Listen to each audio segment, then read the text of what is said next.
Survivor specialists Phil and Will are back, and today we have the youngest Survivor player of all time, Will Wahl from Millennials vs. Gen X, joining us. Thank you so much for being here, Will. This is great. You know, we just keep on adding you guys. Your cast has been so awesome with wanting to talk about this game, and yeah, we're happy to have you here. Yeah, thank you for having me. It's great to be here. Great to be able to talk to you guys, and yeah, it's crazy. It's surreal to actually be like doing these podcasts and talking about the game that I love so much. It really is like surreal for me. Yeah, that's got to be awesome going from talking or listening to everything, and now you're like being sought out to come onto these things.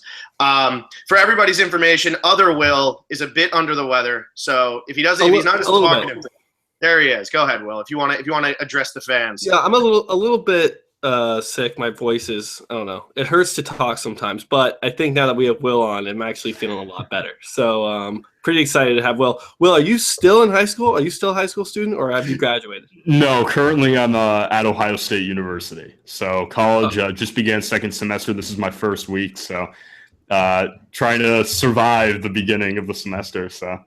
Gotcha. That's awesome. Well, congrats on starting college. That's Ohio State. That must be a lot of fun. Oh, and yeah. I just got to address though before we get into Survivor talk. We both went to Miami, so okay. Rose Bowl. We might be a little bit rude too. Yeah. I'm still salty about that game against Clemson. That was bad. I'm really, really disappointed. But hey, you know what? Anybody but Alabama, so long as Alabama doesn't win the championship, I'm happy. So I was really happy when they ended up winning Clemson. So yeah, that game was Alabama. That game was brutal. I put money on you guys to beat Clemson, like a good amount, and it was. Oh my gosh, the whole campus was depressed for a while. It was not fun. But hey, next year I hear we're getting another quarterback. I hear we're getting like a new offensive line. So maybe we could pull it off next year.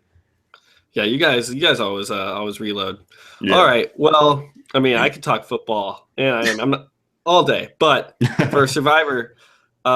Phil, how do you want to kick this thing off? I know Will has some questions that he didn't get to answer from other places that we definitely want to address. If you want to get questions, people listening, tweet at us your question to Will, and we will read it live. Yeah. I think we just started the beginning, and I thought it was fun with Adam told us like his first day out there, and like he told us about that. Now you're coming out there, and of course you know Jeff is going to address. You're the high school student. You didn't know the theme at the time, but you know it's going to come up anyway. What was it like for you on that first day when you show up on that beach? I actually kind of knew. A lot of us kind of knew the theme. We were able to kind of pick up on it back at like casting, and then when we were in LA waiting for our flight, we were able to kind of like piece together what the theme was actually going to be. And so I kind of knew it was age division. I didn't know specifically millennials versus Gen X, but to hear that, it's actually great. The funny thing is that I don't even think I am a millennial. I think like I might be a part of the next generation. I think people have talked about that too. I'm not sure if you guys have, but it's something where like I don't even know if I am a millennial, but I was happy. I was very happy to be put on a tribe of other young people and be able to really I don't know. I feel like if I was on the older tribe, I would have been an early target. But being on a tribe of young people, it really helped me kind of assimilate into the group. And I became kind of everybody's little brother in a way. And that really helped me in the beginning of the game. That's kind of what my social strategy was going into it. So it really was a blessing in the beginning. I think later on, my age might have caused some issues. But in the beginning, it was definitely a blessing. And I was excited. Yeah, and do you think that first day when Jeff calls you out and says, "Are you the high school student?" When you just raised your hand instantly, were you like pumped to tell everybody that you were 18 years old and left high school early to go do this, or like or whatever, taking off your last semester? Were you pumped to tell people that? Like, did you think it would be such an advantage, or what did you think? Yeah, I was definitely ready to tell people. My strategy going into it was to be completely honest about my life outside the game, but then lie every chance I get in the game.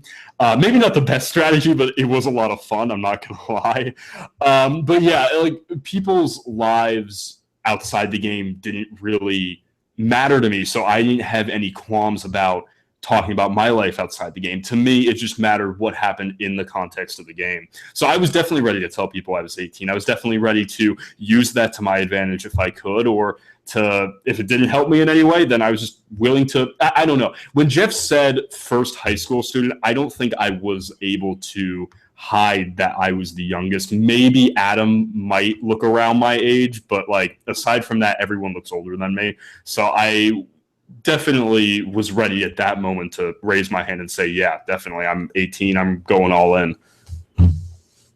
Okay, yeah. So then you go to the beach, and it looked like instantly you were kind of like in the middle. It almost seemed like at the very beginning. Who were you like naturally like going to? And I know a lot of people have talked pregame. They were already sizing people up. Who were you sizing up before you even stepped out there? Yeah, I mean, the people who I liked. I don't know if I really got a good vibe from anyone pregame. Like there were some people who I was like, oh, Adam looks like a nice guy. David and Zeke, they look like they're nice. Hannah looks nice. But really, for the most part, it was more so people that I was afraid to work with. And ironically, the person that I thought would be my biggest detriment in the game was Jay, who ended up being my closest ally. So it's ironic. I was getting a very weird vibe from Jay. I felt like he had already shifted to the Cool Kids Alliance or the Triforce or whatever pregame. I thought he was already with them. And then for the game, it kind of ended up playing out that way. But I found myself in the middle naturally, and that's really the place where I feel most comfortable in life. I always am kind of that person who's friends with as many people as possible, whether they're popular or not so popular. I feel like I'm always kind of that middle person that just tries to be friends with everyone. So naturally, I kind of fell into that role. I think being the youngest helped me fall into that role. And I had people on both sides trying to get me to come on their side and to try to work with them. I do think, though, that my relationship with Jay was solidified very early on. And I think I talked about this a little bit on other podcasts and exit interviews about how Jay and I built a very tight-knit relationship from the very beginning. We would go out, we would collect palm fronds together, collect coconuts, we would look for idols together. That was the other thing, and I don't think I mentioned this before.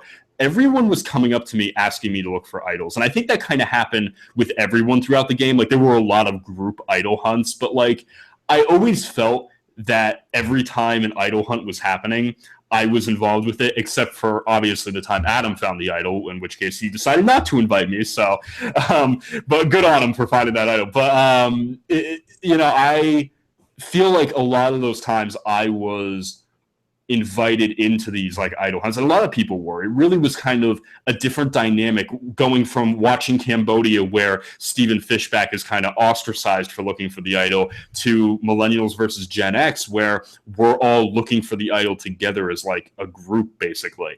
And there were definitely times where all of us would break off on our own, but that was an interesting dynamic. I think that started on day one. That was a really early on dynamic.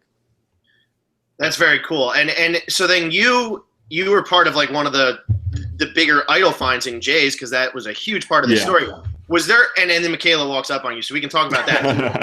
What ended up happening there? Was there any talk of like, Jay, that's mine too? Like what was the deal? Because you look for it together, but there's only one idol. Yeah. Immediately he promised me if I need it, he'll give it to me. I didn't trust him on that. I saw him finding the idol more as a tool that I could use to blow up Jay's game later on. That was kind of my thinking. Like, okay, I can use this idol to throw Jay under the bus and get him out when I need him out. Because I didn't want to go deep in the game with Jay. I thought Jay was going to try to pull off like a Joe Anglim and like win a bunch of immunity challenges and end up making it to the end. More of a Mike Calloway, actually, if you think about it. But I thought that Jay was going to be able to really dominate the second half of the game if somebody wasn't able to get him out, which is why I ended up revealing the fact to Zeke that Jay had an idol. And Zeke and I actually had a very close relationship that wasn't really shown much on the show, but in little bits and pieces. I feel like me telling him about the idol was definitely one of those scenes where you got to see that, yeah, Zeke and I were kind of close. But yeah, in the moment of Jay and I finding the idol, I knew that idol wasn't mine, but I was glad to know where that idol was, because I feel like the second best thing to not like defining the idol is knowing who has the idol, because that's information you can use in the game. So even though I was disappointed that I didn't have the idol in my possession, I was happy that I had this really, really like influential information that I could use to change the course of the game. Okay, cool. Yeah, and so then when you finally blow it up to Zeke and then you vote out Zeke like after that and all of that, like did you expect Zeke to run around and tell the entire camp, or were you just like shocked that all happened? I knew Zeke. I know on the show I said don't tell anyone, but when you say don't tell anyone, like everyone knows it's going to get out. Like it's not something where it's going to be a secret and nobody's going to tell each other. Everything gets out. Everything is known by everyone. There's very few times where secrets are not shared. And I think there are some examples of that we could talk about later. But I think that overall, most secrets get out. And I knew that secret was going to get out. I did not expect, and there was a whole big mess at that tribal council where we drew rocks, like even before we went to rocks, where at one point I was threatening to dump my bag all over the tribal council floor because David called me out and said that I had the idol. So it was just a whole big mess. And I could go into that story a little bit if you want. It's a little crazy, but David basically called me out for having the idol. And then I threatened to dump my bag everywhere. And then I told, I didn't actually do it, but then I told David, well, I think you have an idol. And so then David and I were going back and forth trying to, figure this out. And then at one point, David said, well, I heard from you, Will, that Jay has the idol. And it became this whole big mess where David and I kind of were clashing a little bit. But it was funny because right after that tribal council, when we both survived and we both got back to camp, we hugged it out. We shook hands. We're like, it's okay. It was just a part of the game. Like, let's keep moving forward. And that's kind of the dynamic. Like, people would be butting heads and people would be getting into fights and arguments at tribal, but then when you get back to camp, it was kind of a peaceful experience and kind of like this, let's just come back together, let's have a peaceful time at camp, and let's battle it out in the immunity challenges and at tribal council. And I thought that was a really cool dynamic this season. So when you told everybody about Jay's idol, did that come back to Jay pretty quickly? And did he know that it was you who did anyone else know about that idol? Because it was just you and then Michaela who had been voted out. So he must have known like, wow, Will kind of threw me under the bus there. Yeah. So everything kind of blew up at that tribal that we went to Rocks at, the final 10. And that's where I'm not sure if Jay knew before that I blew up the fact that he had the idol, but I know that at that moment he knew because right before we were about to vote, I stood up and said, Jay, I'm going home tonight. Give me your idol. In front of everybody. So at that point, he knew that I blew up his idol. And the reason I did that, and that may seem a little bit convoluted, why did I think I was going home? I actually did think I was going home because my name was thrown out earlier that day, kind of as a backup plan. And everyone kind of knew where the sides were drawn. Like Zeke, these 5 people are voting for Zeke, these 5 people are voting for Hannah. So at that tribal, I was thinking to myself, maybe these guys are going to play an idol for Hannah, and then on the other side, you have these 5 people voting for Zeke. Maybe they're going to change their vote to somebody like me so that people don't play an idol for Zeke. And that's what I was thinking. I'm like, somebody's going to play an idol for somebody, and they probably changed their vote from Zeke to me because I was kind of like the second plan, the backup plan, I guess. So I was nervous that I was going to be going home at that tribal. So I kind of just went crazy and started saying and doing things that probably weren't too smart on my part. But I feel like if you feel like you're going to go home, just go all out. And that was kind of the moment. I was just sitting there at tribal council and I'm like, I'm just going to blow everything up. I don't even care anymore. I think I might be going home. I'm just going to go crazy. And obviously I was never in any true danger. That was kind of just a diversion throwing my name out there. But it was definitely something that I thought that I was on my last lives. And I was like, I'm just going to blow everything up. I'm going to play hard. And that's something that, that I think my edit didn't really show. At the end, it showed that I kind of was playing hard. But throughout the entire game, I tried my best to play at 150%. And I never really there were some moments where I had to take a step back, such as when Michelle was voted out, and me being in the minority and being blindsided at that point. I really had to take a step back and really gather my thoughts and not make any big moves or not stir up any trouble. But whenever I felt like I was in any danger, any true danger of going home, or whenever I felt like I was secure enough to make some kind of big, crazy move, I was going to do it. I think another thing to talk about too, and I talked about this a little bit on Jordan Parhar's podcast, is the whole telling Adam to vote out Figgy on Ikabula. So when we were at that immunity challenge that Takali ended up losing, Adam, myself, and Sunday all sat out of that challenge.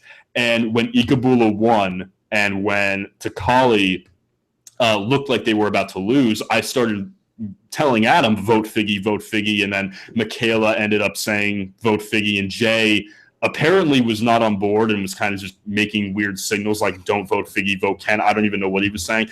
But yeah, it was something that it was another time that I feel like I was really trying to play maybe a little too hard, but I think definitely a move where I was going all out and really trying to play the game as hard as possible.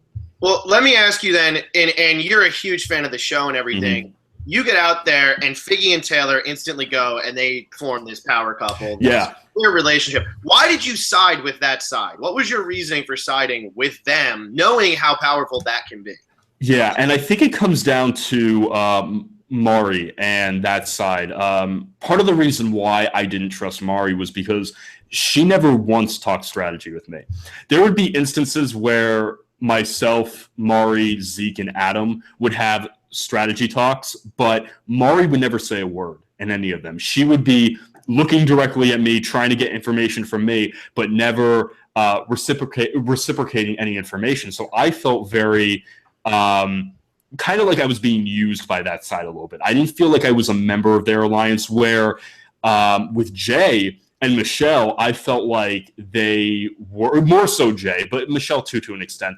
I felt like they actually wanted to work with me. And I knew that Taylor too. I knew that Taylor wanted to work with me. I think that was evident by the fact that Taylor ended up telling me that Adam wanted me gone at the merge. I knew that Figgy wasn't too pleased with me. Figgy and Jay got into an argument a few days earlier, and I kind of got caught in the middle, and Figgy kind of turned her opinion on me, I guess, and for good reason. She didn't really trust me after that whole argument. It wasn't shown on TV. That was another thing that wasn't shown. But Figgy and I didn't have the best working relationship, but neither did Mari or I. And I felt like either one of those two leaving the game would have been a benefit to me. And there actually is a question. I got quite a few questions from fans on Reddit and RHAP about the game, and one of them was actually about Mari. And part of the reason I feel like Mari did not trust me was because I revealed that she was a big YouTube celebrity. I basically told everybody. So one of the questions, and I'm going to go back to it. I have it on a Google Doc. Okay, so this was asked by Michael on RHAP's website. And he asked, you were the only one who knew her secret, her being Mari, on day one. You could have used that info to further you in the game. Why did you blurt it out to everybody? And the point that I want to make with that is it was a mistake. Blurting out the fact that Mari was a celebrity to everybody definitely hurt my game, definitely made me, my relationship with her a little bit strained. But in my mentality, it wasn't a big deal. And that obviously was an awful mentality to have, because if you look back at Survivor history, like Lisa Welchel, Penner going up to Lisa and, making an alliance because he knew who she was outside the game. My mentality on it is I don't care who people are outside the game. I only care who people are in the game. And that's probably not the best mentality to have, because not everybody thinks that way. I know that when Hannah and Jay were kind of questioning Brett and whether or not he was a cop on Ikabula, I was the one who was kind of saying, I don't care if he's a cop. I don't care what he does in real life. I just care how he is in the game and how he, reacts with me in the game. And that's not the mentality you have, because not everybody has that mentality. I may have that mentality, but you need to have, it's sort of like groupthink. You need to think how the majority of the people in the game of Survivor might think. And they're not thinking that way. They're thinking, oh, if this person's rich, maybe we won't vote for them in the end. And I'm sure that's what Mari was thinking, was I basically revealed this fact that she's this rich YouTube celebrity living in LA, and people may not want to vote to give her $1 million at the end because of that fact. Now, obviously, for me, it never comes down to money. As a jury vote, I would vote for anybody regardless of how wealthy they are. But she's probably thinking some people might have that mentality. So from her perspective, she probably thought, Will just blew up my game on day 2, and now my game's over. And that's probably why she didn't trust me as much as maybe she could have if I went to her in private. So it was definitely a mistake, and I own up to that. That's definitely something that I feel was a mischaracterization of how other people might play and how other people see the game. And I really should have put myself in other people's shoes rather than just kind of be like, oh, hey, I'm just going to blurt this out. So it was a mistake. It was a little bit of Survivor, just getting in the moment of Survivor and just being so happy to play it, and just it was a mistake. So what did Mari say she did then, if nobody knew that she was a big YouTube celebrity? And were you a fan of hers, or did you just you recognized her right off the bat? Yeah, I recognized her. I watched her videos back in middle school. I was a fan, not for very long. She does a channel called Smosh Games, so they're very popular on YouTube. And I watched her videos in middle school. I hadn't for plenty of years, but I still recognized her. As far as what she said she did, she said that she was a YouTuber, but a small-time YouTuber with maybe only a few thousand subs, and who's just getting into it, and who kind of quit her day job to kind of pursue this lifelong dream. So it wasn't really. It was kind of different than I revealed that she's actually made it, that she's actually a celebrity, whereas she was saying no, I'm just trying to be a celebrity. So okay. So then also just to talk about, obviously Mari goes first, but Michaela looked like she didn't fit in at all at the beginning. And was that just kind of played up to try to kind of give her a more of a hero's arc before that huge blindside, and then the news that she's coming back for the next season? You think that was more for that, or did she really not fit in that way? She did not fit in, and I think that's very accurate. I think the editors did a great job of trying to portray that, and I do think that's part of the reason why she is a hero. It's not just an arc on a TV series. She really was a hero out there for all purposes, and she began the game at a major disadvantage because I feel like her and I were both in the middle, but I was kind of the person in the middle that everybody was coming to, while she was the person in the middle that nobody was coming to. And I don't know why that is. I don't know. I feel like Michaela, she told me herself that she's a very shy person when she first gets to know people, and then she'll open up really quick.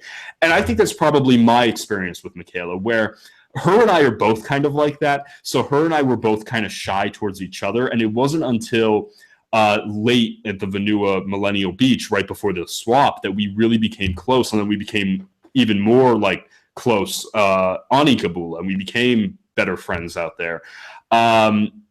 But yeah, I feel like it might have been partially shyness. It could have been partially just the reason that her and I both didn't really fit into either group. We were definitely the two that were just caught in the middle. And I guess I can't tell you why, but she definitely rebounded very well by working with the right side in the first vote, getting the first vote right, and then being able to kind of really integrate herself well within the tribe and really make a few really close allies before the swap, and then even when the swap occurred.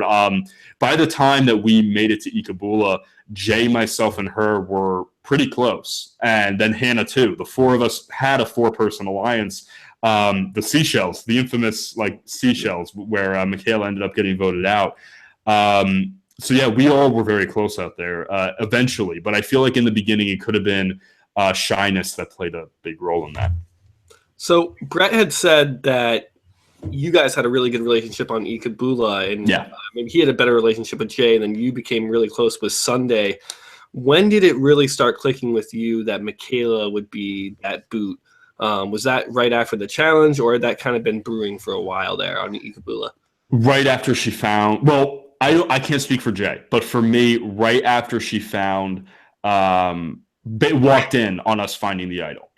That was the moment where I personally did not want her in the game anymore. Not from a personal standpoint, but because in my mind, if she got to the merge, she would be able to tell everybody, oh, hey guys, Will and Jay have an idol, and that's going to blow back up on me. But I wanted to be the one to go to the merge and be like, oh, hey guys, Jay has an idol. So that would help me build trust with other people and end up throwing Jay under the bus. But with Michaela knowing that information, it became way too sketchy for me. And it honestly terrified me as a player. I'm not sure about Jay. Jay and I actually started having talks about whether Michaela was too dangerous. And Jay wanted to bring Michaela to the merge at that moment. It wasn't until we talked more that we both kind of were in agreement we need to get her out before the merge. And that really was, we didn't finalize that plan until after the Seashells, where we were really like, we need to get her out. She's too good at this game. She really will beat all of us in the end, especially because she knows that Jay has the idol. Yeah, so she is just the total package who walked in at the wrong time. Doesn't do that. She's probably still around. I tell you, I know absolutely nothing that goes on in 34. But I have a lot of confidence that she will do well. I don't know how well she does. I have no inside information whatsoever. But I'm rooting for her. I'm rooting for Zeke, season 33 represent, but, absolutely. But I feel like Michaela is the total package. And I feel like if she can downplay that a little bit, and I read her exit press, and she did talk about that, like dialing it down a little bit. She could do very well if she's able to dial that down and kind of make her seem like less of a threat than she really is, because she is, like you said, the total package. Okay. And then before we hit the merge here, I just want to ask one question, because we've only had Adam on from the Millennial Beach. Mm-hmm. And he was on the wrong side of that first vote. So I just want to know, if you guys go to Tribal again, who is the most likely person to be voted off there? Figgy, I would say. I think Michaela and I would have flipped back. I think it would not have been – I don't think it would have been a contest. I think Figgy would have gone. I actually wanted to throw a challenge at one point, and I talked to Jay about this to get rid of Figgy. I did not trust her. I knew she was the first person to ever bring my name into the conversation. And this is not anything against Figgy. Figgy and I are cool. There's nothing wrong with that. I have absolute respect for her. But in the context of the game, she brought my name up first, and her and I did not really trust each other too much on the Millennial Beach.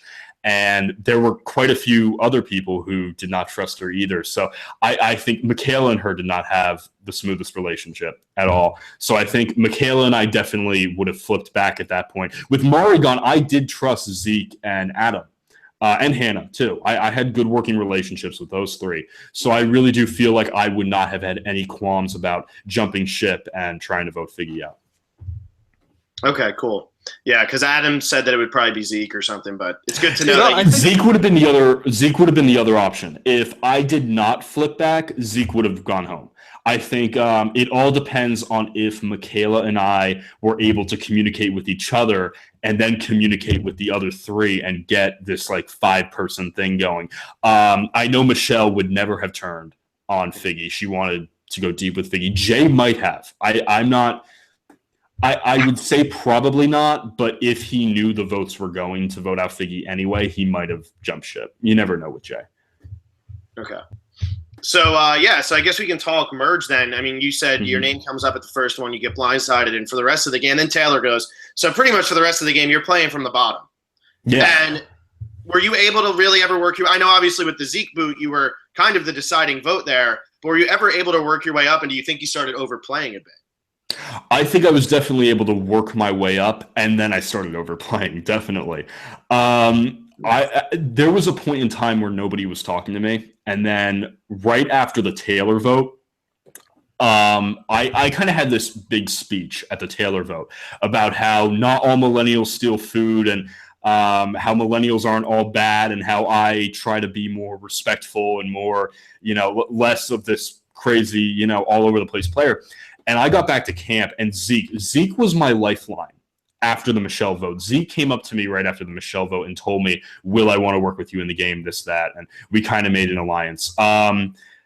Zeke came up to me after I gave this whole speech, after Taylor was voted out. And he told me, Will, everybody loves you now.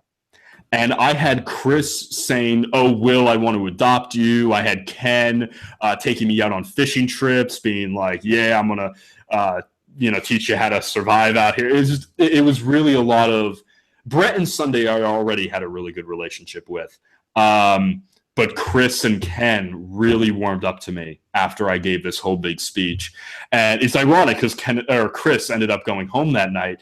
But it really was a time where I really worked my way back into the tribe, and I really felt secure in my place in the game. And I felt like I'm not going home for a little while. I think I have some wiggle room. I think I got a second life here. Cool. So then Chris goes, and then the Rocks happens, and obviously that's like one of the biggest moments probably the show has ever seen. Mm-hmm. And here you are sitting there saying, I don't want to go to Rocks, and you end up reaching your hand in that damn bag. What was the whole vibe? Because we've talked to people who were all there. We talked to Jessica. Mm-hmm. Yeah, we got to straighten something out here, because we have Adam said that you would have flipped if Jessica had had a stronger front, and then Brett was saying no, Will would have never flipped ever. So we got to get right from the horse's mouth. Would you have flipped if you thought no one else was going to flip? If you're just like, Jessica's solid, that other 5 is 100% solid, would you have flipped your vote? Yeah, I would have flipped my vote. I don't know why Brett was saying I wouldn't have. I mean, I don't know. I guess Brett has too much confidence in me. I would have flipped in a heartbeat. I know that Brett, Sunday, and Zeke had a very close relationship, closer than I ever thought they did. So I knew that they were willing to go to Rocks for Zeke. I was never going to go to Rocks for Zeke. Zeke came up to me before that tribal and asked me, Will, are you going to go to Rocks for me? And I flat out told him, I told him yes, but in my mind I was thinking, I don't think so. And it wasn't until I got to tribal and I saw the reaction on Jessica's face that I'm like, I think she's going to flip.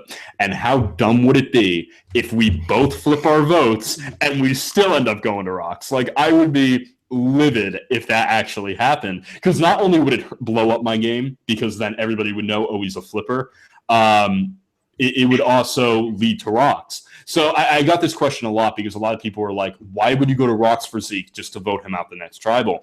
I thought Zeke was going that tribal. I did not think Zeke was still going to be in the game to see day 31. He ended up making it through, though. And it's crazy because I feel like I was showing way too much emotion. So I don't, I think Jessica and I were definitely displaying the most emotion out of anybody in the group. We were both definitely the two people who were like, no, we can't do this. So I don't want it to seem like, oh, I wasn't playing emotion. I played that like perfectly. No, I did not play that perfectly. I was showing a lot of emotion too.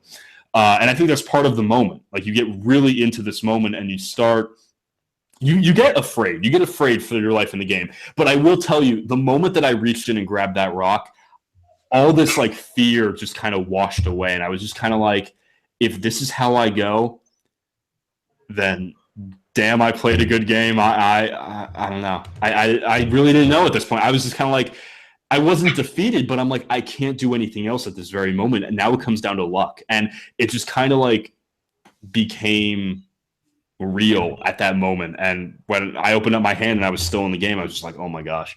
So it was definitely crazy. So were you surprised when it, was revealed that Jessica didn't flip? Were you like, oh my gosh, I should have flipped? Yeah. I was pretty shocked. I thought, because from my recollection, and I could be wrong about this, I thought that they showed 5 Hannah votes and then 4 Zeke votes. And I'm like, here we go. Here's the 6th vote for Hannah. right here. And then it showed Zeke, and I was like, what? Like, I don't even think like I was able to react. I think I was just like so taken aback. I was just like, wait, what's going on? And it blew my mind. And then at that moment, I started debating hardcore. Like I started getting into debate mode. And I'm like, we all have to, vote out Hannah or Zeke. I don't care. Just let's get somebody out. So it was really a crazy moment. And this was the tribal where you were going to dump your bag? Yeah, this is the tribal where that's why I was freaking out the most, because I thought that that they weren't. I thought that somebody was going to play an idol for Hannah, which ended up not happening. I believe Ken had the idol played for him. Great move by Sunday, by the way. I'm sure she'll talk about that tomorrow. How she kind of like whispered over, like, we're voting for Ken, because that definitely confused the other side. Everybody thought it was Hannah, and then we switched to Ken. And just how they thought that we switched to Ken, I thought that they had switched their vote to Will. Because I'm thinking to myself, like, they're not going to vote for Zeke if they know that we know they're going to vote for Zeke. Like, why would they do that? And they ended up voting for him anyway, which was crazy. It's just the whole scenario. The whole night, I think we all were tense because we knew this is where the line is going to be drawn in the sand. So it was a really tense night. Yeah, and then how mad were you the next week when you finally make your move to get rid of Zeke and Adam played the idol for Hannah anyway? Yeah, I'm not upset about that. A lot of people, it's weird because the perception on the show, like watching the show, is a lot different than the perception of actually living in that moment. And this is something else I talked a little bit about Jordan's podcast, where I really, when I got back to camp, everybody looked at it more as Will flushed Adam's idol rather than, oh, Adam played an idol and overplayed Will's move. I think the jury saw it as, oh, Adam overtook Will's move. I think the viewers at home saw that, but the players in the game, and I think the big difference is the whole, and I don't know if you guys are familiar with this, but the Zeke vote. So what happened was that when I went up to vote, I wrote down Zeke, Zeke, and then in the air, I wrote AH. So it looked like I wrote 6 letters. And David and Hannah saw that, told Adam that Hannah's going home, that Will wrote down too many letters, and it ended up being a vote for Zeke. And that's why a lot of people, when I got back, were kind of like, Will just flushed the idol, all this. Like, I know Adam was pissed, and a lot of people were like, what just happened? Like, a lot of people were confused, and a lot of people were like, how did that even like happen? But as a viewer watching the show, you're kind of like, no, Adam just overtook Will's move. So yeah, am I sad that it wasn't really displayed on the show? Yeah, but at the same time, I'm completely comfortable with that move and how I played the game. That's the thing, is that I know that my edit might not have been the glorious edit that I think a lot of people would have wanted. I'm just happy I got to play the game. And I know the moves that I made out there. And I know that some of them were not that good. I know that some of them were completely awful, to be honest. And I know that some of them were good. And I feel like that's enough for me personally, just to know that I played the game. I played at 150%. And I really gave it my all out there. And for me, that's definitely enough. Yeah, and that, talking about that right there, I mean, that's something that I don't know how they would work that into the edit. But like, Yeah. To say like, oh, Zeke, and then you write AH, that you're throwing everybody off. What was it like when you're doing that? So at the tribal, they're all like watching as you vote. And I know like you're kind of far away, but they could actually see like, oh. Yeah, I didn't know people could see you writing the actual letters. That's pretty interesting. I thought everyone does it. Like, when somebody goes up to vote, at least I would always be looking up there. And I would always be looking to try to see like the pen strokes. And you can kind of tell like how many letters somebody is kind of writing. And hold on, I need to compose my thoughts here. So you can see, and David and Adam and Hannah were all on the end at that tribal council. They were the closest to the jury, and they were basically in direct lineup of the voting booth. Whereas people like Jay and Brett and Sunday, who were kind of like on the other side, were kind of at like an angle, so they couldn't really see the voting booth directly. But yeah, people like David had a direct. David was sitting. I was in the middle. David sat right next to me, if I'm not mistaken.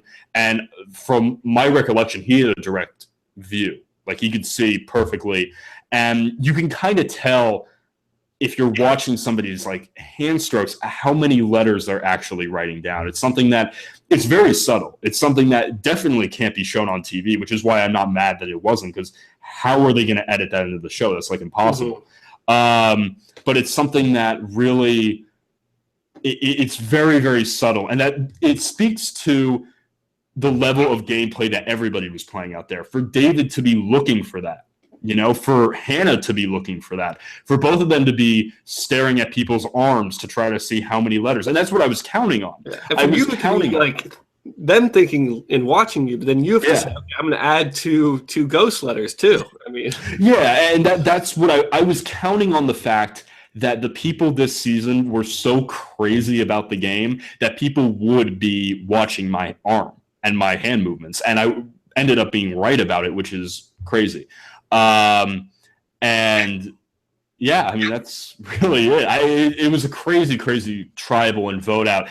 And Adam deserves a lot of credit for playing that idol too, and playing it on Hannah, and just everything that worked out right. It really was something where at the end of the day, I was kind of back and forth a lot throughout the day. So for Adam to play that idol just to be sure, good on him. And I know that he was talking about how he wasn't even sure that he was going to bring it to tribal. So it was good on him to play it, even if he didn't need to. Yeah, we talked about that a lot, like whose move was that, who got the credit. Yeah. And when we really thought about it, I mean, either one of you could pretty much split it in half, because if you don't flip, Zeke still goes because of Adam, and then if Adam doesn't play, he still goes because of you.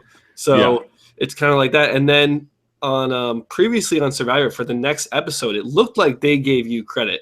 They said Will flip, so Adam wasted his idol, or they framed it like that. I don't know if I have it exactly, but it seems like the edit gave you credit, at least on the previously on section. Yeah, and there was a secret scene that a lot of people were confused about between Adam, Brett, and Sunday, where the three of them went off. I think this was on YouTube, where the three of them went off to the water well, and they were talking about how the biggest threats left in the game are Will, Jay, and David. And a lot of people were like, why is Will included in that?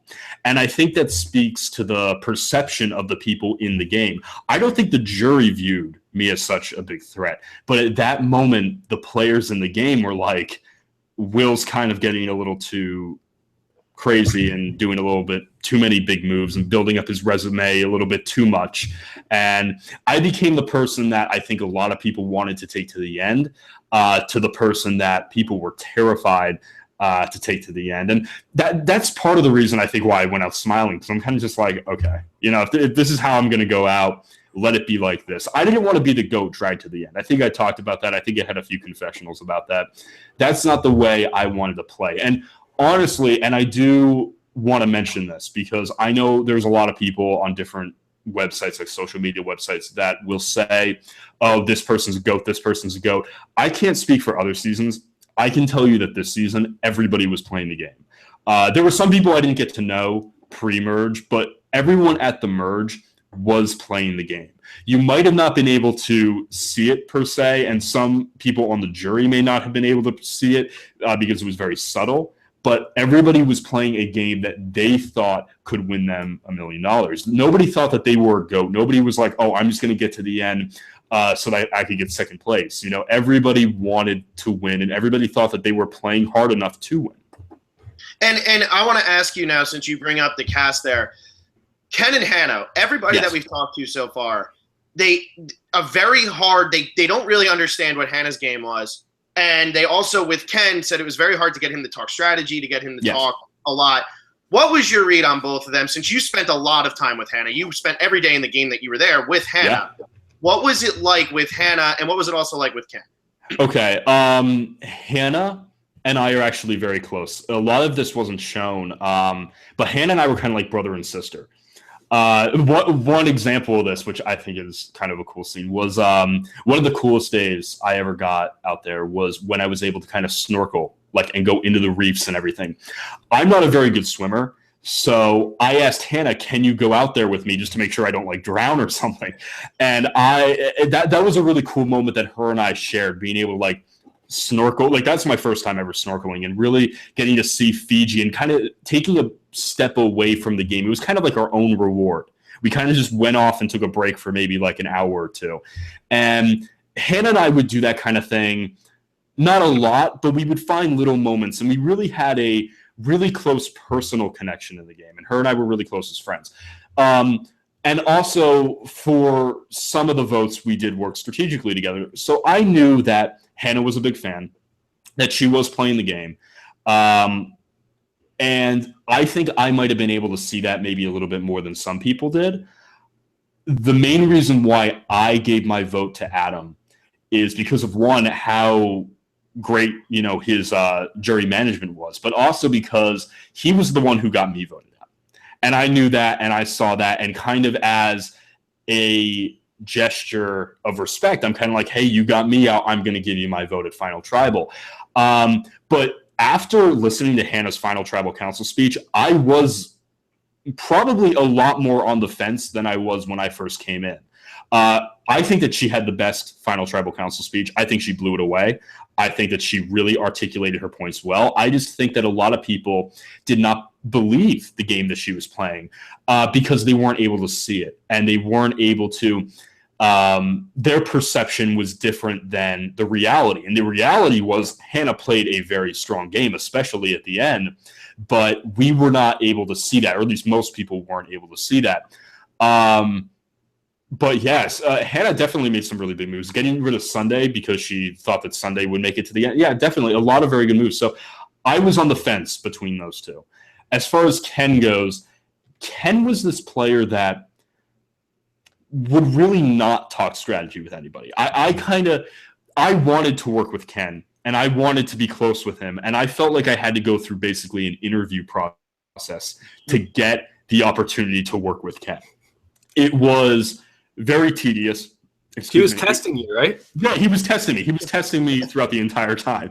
And it was very difficult. When you have somebody who is, quote unquote, testing you, and Ken and I are cool. I love Ken outside the game.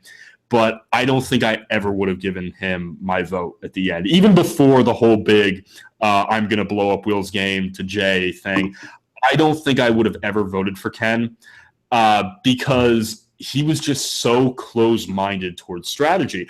I think if this was season 1 or 2, I think Ken would have won. I think Ken would be a very favorited player. He'd be a hero. But this is not season 1 or 2. This is season 33. And in season 33, you need to strategize. Strategy is important. A lot of people on the jury are super fans, or if not super fans, at least fans of the game that want to see this strategy. I don't think Ken was the person that almost everyone wanted to take to the end with. And I think that I don't know who. I think Jessica and maybe David would have voted for him. I don't see many millennials voting for him, though. Yeah, it's almost like he was like Ethan Zahn back in Africa, where it's like just a really good guy Ethan played with a little more strategy, but just a really good guy who gets to the end and wins it because everybody just really, really liked him. Nowadays, that's just not how it works anymore, and you're not going to win that. that. If anything, the really good guy ends up turning people off in the game, and people kind of are like, why is he doing this? Why isn't he strategizing? It becomes a little weird, and people get a little bit skeeved out because this is Survivor. We don't expect you to be a good guy. We don't want that in a player either. So it's something that it kind of had the adverse reaction that I think Ken thought it would have. The whole loyalty and respect. It really was something that turned people off instead of made people want to vote for him. Okay. Yeah, and then I guess we'll talk. The last thing we can talk about before we get into comments is your boot night. Yeah. What's it like to finally be booted on Survivor? What was that like? Did you have any chance really to get your way out of that one, or were you screwed?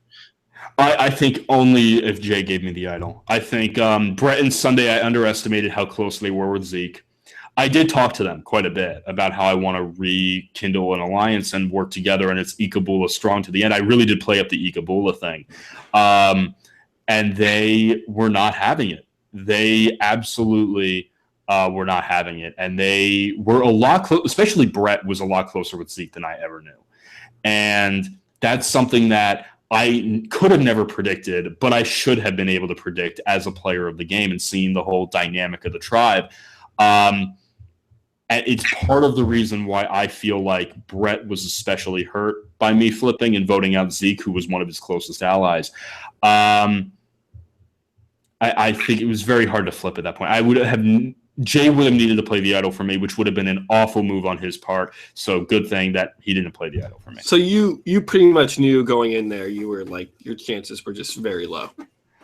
No, I was overconfident, and I think a lot of my game. I thought maybe they had kind of flipped it, and that you were kind of just, trying to show confidence to the people that you were working with. But you really were. I was very arrogant. I'm not gonna try to hide that fact. I was very arrogant through a lot of the time of the game. I said a few times that we could lose every challenge before the merge on Ikabula and on Vanua, and I would have never gone home. And whether that's true or not, I'm not really sure. But I was very, very confident. That could be true, though. I mean, it could be true. And I think even like looking at my game, it might be true. But regardless, you should not be that arrogant. You should not have this kind of idea. And I think I did a good job of kind of hiding that arrogance from the other players and not letting them know how much of a jerk I really was being. But I really did have, I think, if there's one thing that I personally learned from Survivor, it's that the world does not revolve around you.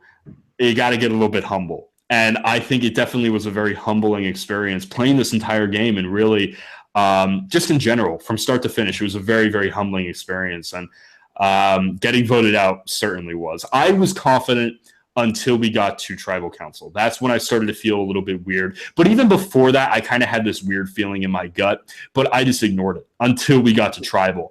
And then I'm kind of like, I had this like feeling in my gut. I'm kind of like, Will, get ready to walk up and get out of here because you might be going home. And it's like everybody's voting, and I'm like, no, I'm not going home. I'm good. And so it really was like kind of like the arrogance and then like that gut feeling were kind of like battling each other inside my mind. But it was a lot of arrogance, but I did kind of get the feeling, and I certainly see why after the fact, in retrospect, like looking back on it, why I was voted out.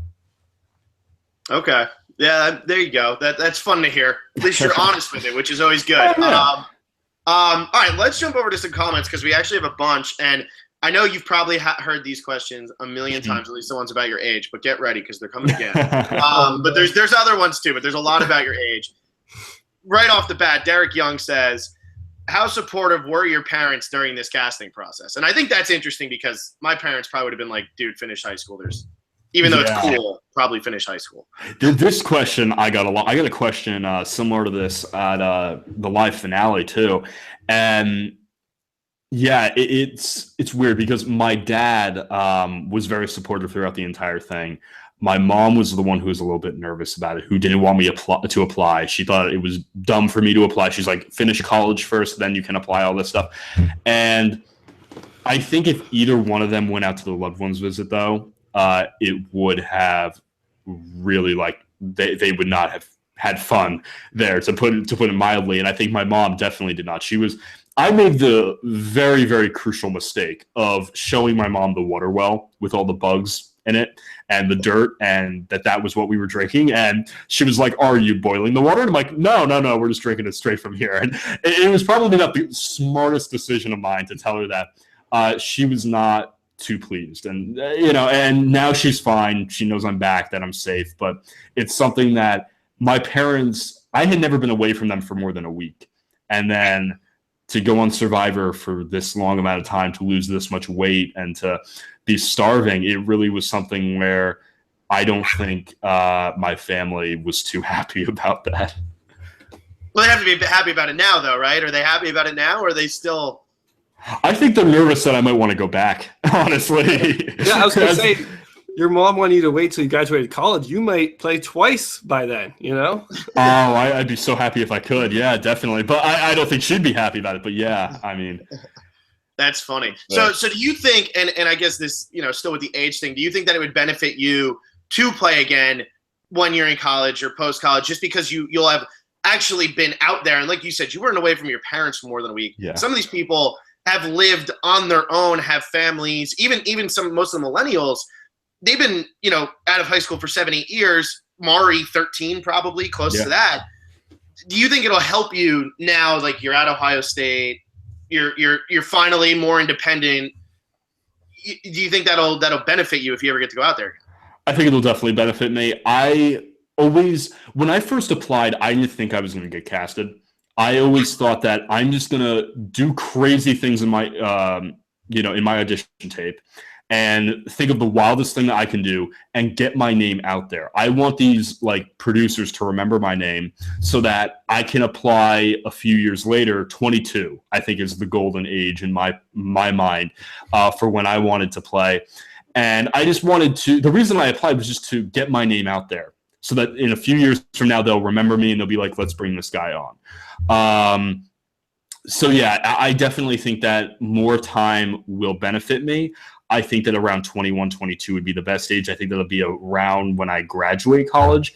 But I'm not picky. If they want to bring me back, I'll come back anytime. It could be, a year, or it could be 10 years. I don't really. Yeah, I was thinking it'd be great to see you come back for Survivor 50, and you're 30 years old, and just have that 18-year-old to 30-year-old. I mean, I don't think we've ever seen anything like that before, and I'm hoping it goes on that.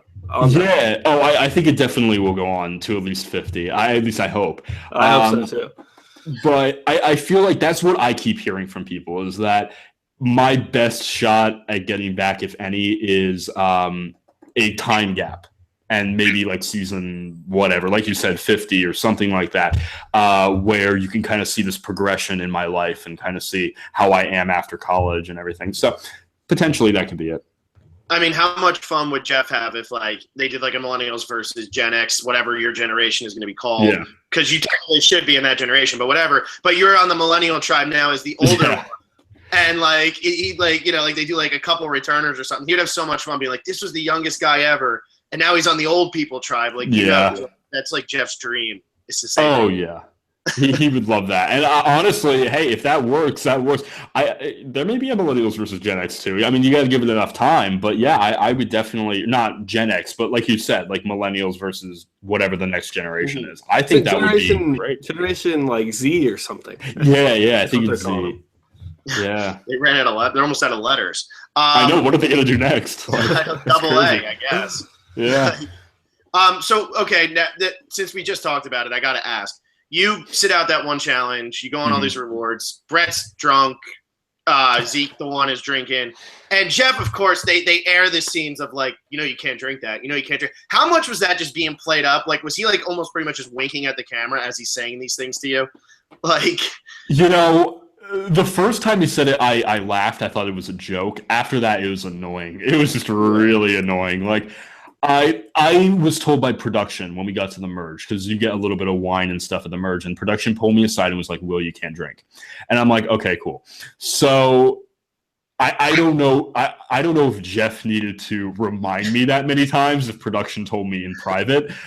Maybe it's just because it's funny. I don't remember them ever doing that to Julia or any of the other less than 21-year-old contestants. But no matter what, it's funny. It makes good TV. I think if anything, my edit, especially up till that point, was a lot of memes and a lot of weird stuff milk and whatever I was saying. So that was hilarious. Oh my God. Some of the memes on Reddit are the best things ever. I love just going on Reddit and seeing these crazy memes all over the place. It's great. But yeah. So I forget what the question was, but whatever it was, where, Yeah, no, I was just asking about why the beer and Jeff. Yeah, now I remember. And I also think, and I know you said he didn't bring it up with Julia. I think it's because your season, you had a guy like Brett who was getting what'd he say? If you can't drink 8 or 9 beers, you don't belong in Boston. And I think because Jeff, they obviously know that that's happening and they're going to air this stuff because it's so much fun. They have to bring it up and keep with the theme of, look, it's millennial. Look at him. It's.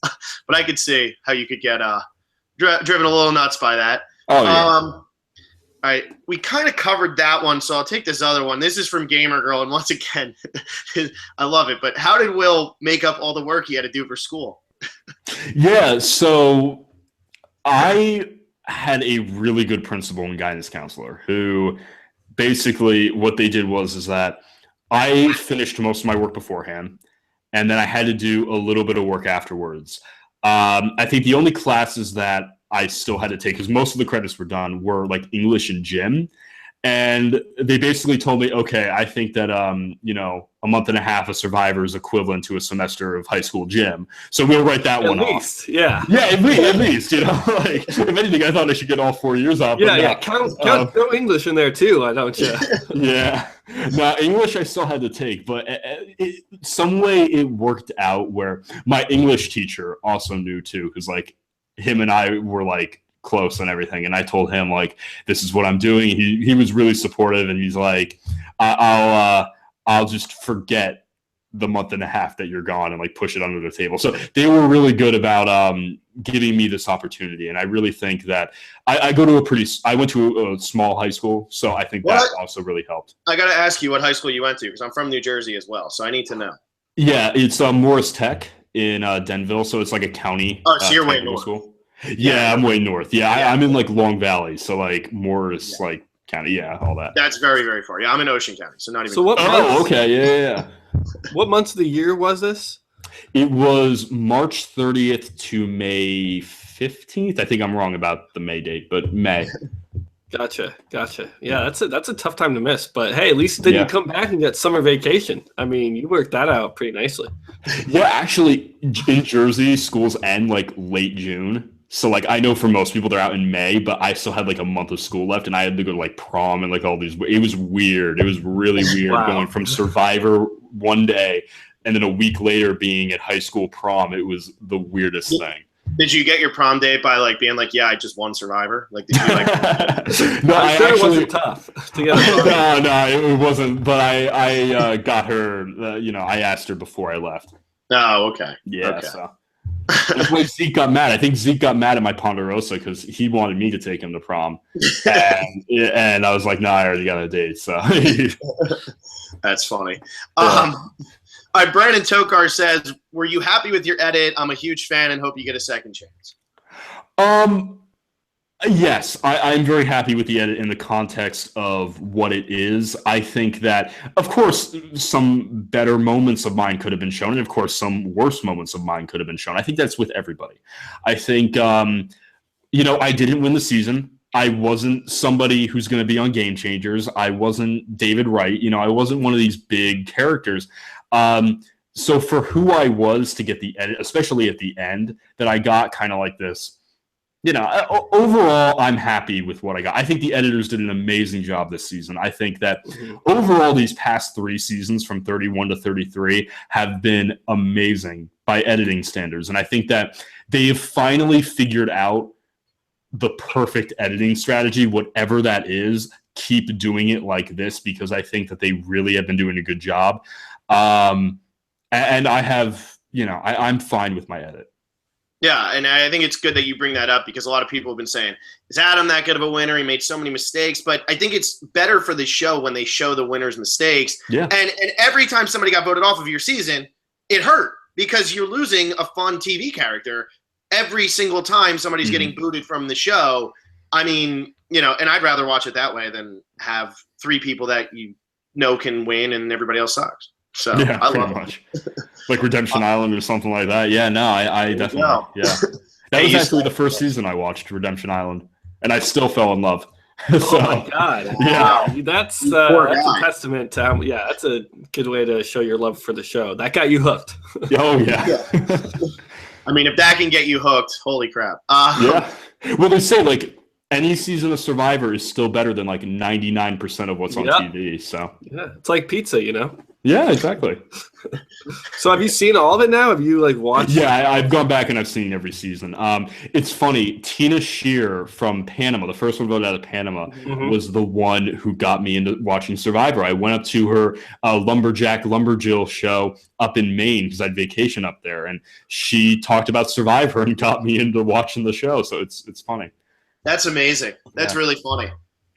Wow. So, okay. So yeah, you were probably what were you like 11 or 12 when you started watching? I mean, so you really you say season 22, but it's not like you were like 25 years old and just started watching. So I guess it makes a little bit more sense because we started watching near that age. So yeah. You wouldn't remember it anyway. Maybe that's why you loved it, because you don't really remember Redemption Island.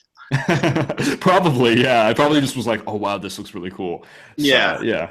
Yeah. Joe Uke says, Will, what up, my dude? We're in the same grade. How's college? How are the parties where you are? They're really sweet at UCSB.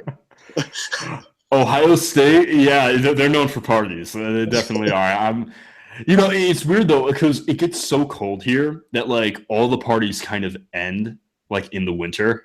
So because of the Ohio wind is like crazy. So yeah, like everything kind of shuts down a little bit in the wintertime. But yeah, the football is amazing. That's really like Yep. I'm better sure. than anything else. The football is like out of this world. And that's what I love. I never really watched college football. I'm a big NFL fan, Dallas Cowboys all the way since I was little. And Ohio State really got me into college football. The warm weather, another check mark to Miami. Just going to keep throwing these out there. Yeah, we have parties too, I'm pretty sure, right, Phil? We had a couple. There was a few.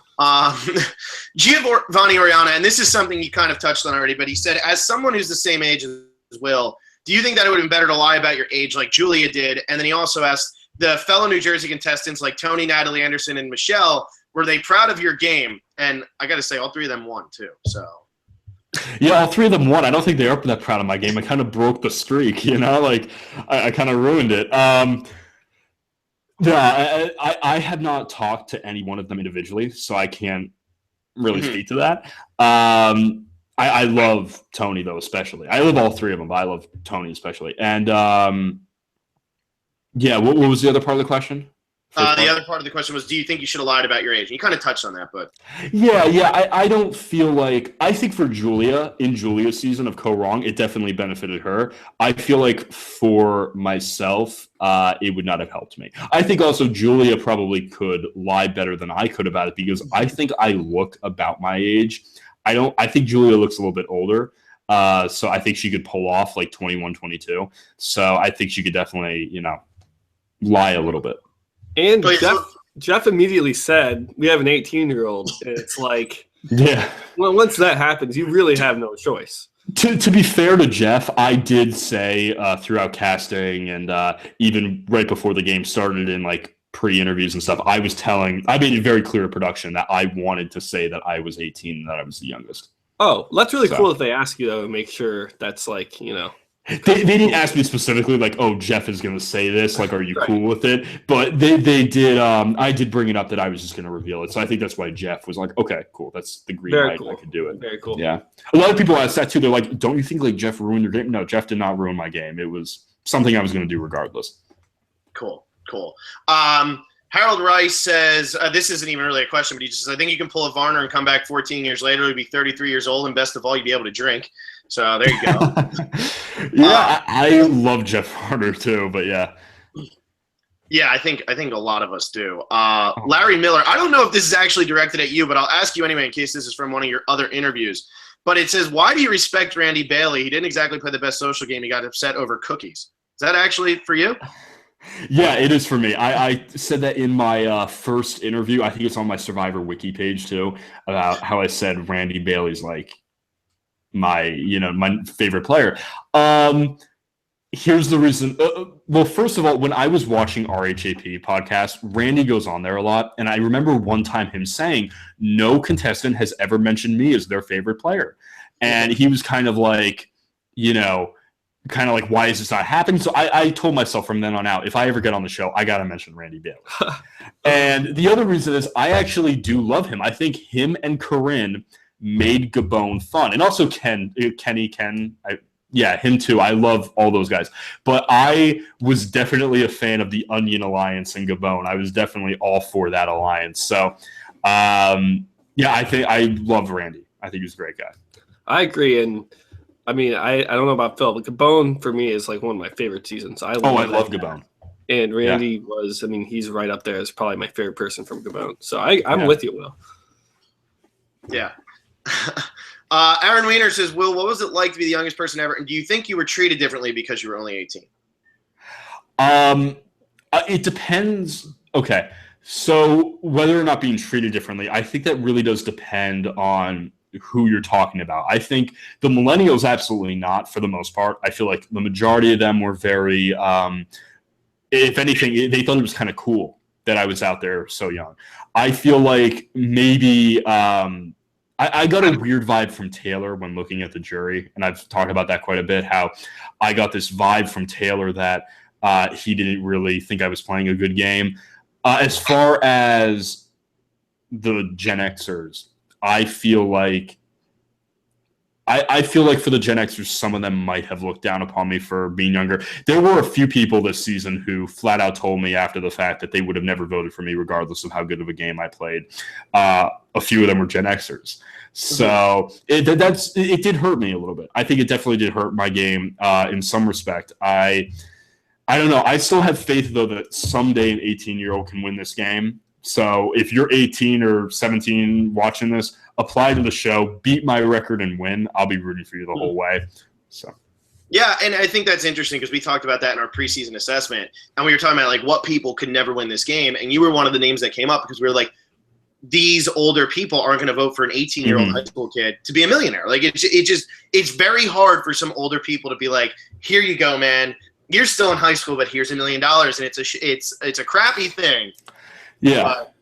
No, it's definitely something that I think I think that's the one thing that really affected me after the game was over. I thought I played a great, I thought I played a good game. I thought that watching the show back, I didn't have much of a problem with the edit. I think the one thing that really stuck with me for a while and took me a long time to get over was the fact that there were people who just flat out said, I don't care how good of a game you played. You could have found every single idol, played a Tony Vlachos kind of game, going crazy, playing a great, amazing, perfect type game, and I still would never have voted for you.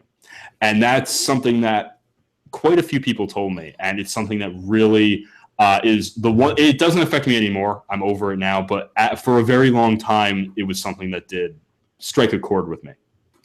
When you say quite a few, are those people all jury members, or is that from the overall cast? Jury.